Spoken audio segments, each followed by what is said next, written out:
मानगोनां रायजोफोर दा नैबे जि नुथाय नुनो मोन्दों नोंथांमोना बे जाहैबाय परशुराम कुन्ड होननाय मोनसे जायगायाव परशुराम कुन्डनि बे नुथाय बियो दा परशुराम कुन्डनि जाय कुन्ड दुगैग्रा जायगायाव थांगासिनो दङ। लामाया जोबोद खेंख्रा खेंख्रि आरो गोजौआव थांनानै आरो गाहायथिं खारफिननांगौ। जायगाया जाहैबाय अरुणाचल प्रदेशनि सिङाव थानाय लहित डिस्ट्रिक्टनि बे ओनसोला गोदोहाय परशुराम कुन्डआ बिमाखौ गोदोना दानस'नानै बे जायगायाव दुगैनानै तपस्या खालामदोंमोन होननानै जोङो सल' आरो जारिमिनाव मिथिनो मोननाय जायो। दा बे जायगाखौ जोङो नायनो फैदों, दा थांगासिनो दङ। नोंथांमोनहा भिडिअखौ नायलांबाय था, जाहाथे स्किप खालामालासिनो नायलांबाय थाब्ला गासिबो बुजिलांबाय थानो हागोन, जायगाखौ नुलांनो हागोन। जायगाया अराय सम बार बारो, जोबोद गुसु। बेवहाय फुंनि 10 बाजिनिफ्राय बारा एसे खमायो आरो मोनाबिलिनि 4 बाजिनिफ्राय लानानै आरो फुंनि 9 बाजिसिम बे जोबोद गोसायै बार बारबाय थायो। जायगाया जोबोद नायथावना, समायना आरो जोबोद साखोन सिखोन। आंबो लोगोफोरजों जायगाखौ नायनो फैदों। दा नोंथांमोननिसिम बे जायगाखौ देखायलांनो सानगासिनो दङ। जुदि भिडिअखौ मोजां मोनोब्ला लाइक खालाम, शेयार खालाम आरो आंनि चेनेलखौ साबस्क्राइब खालामनानै हो आरो बेल आइकनखौ थुनानै हो। भिडिअखौ नुबाय थागोन, नोंथाङा नायलांबाय था। अब्ला नोंथांमोना माखासे नुफेरै सोरबा नुयै मानसिफोरखौ बे जायगायाव দিয়ে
দিয়ে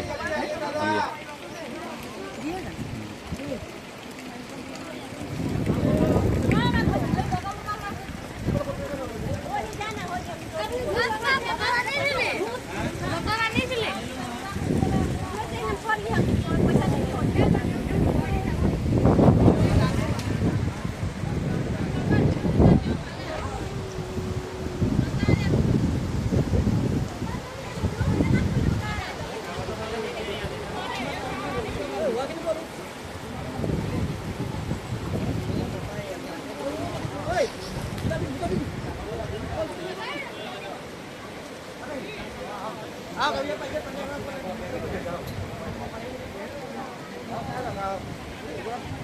không bỏ lỡ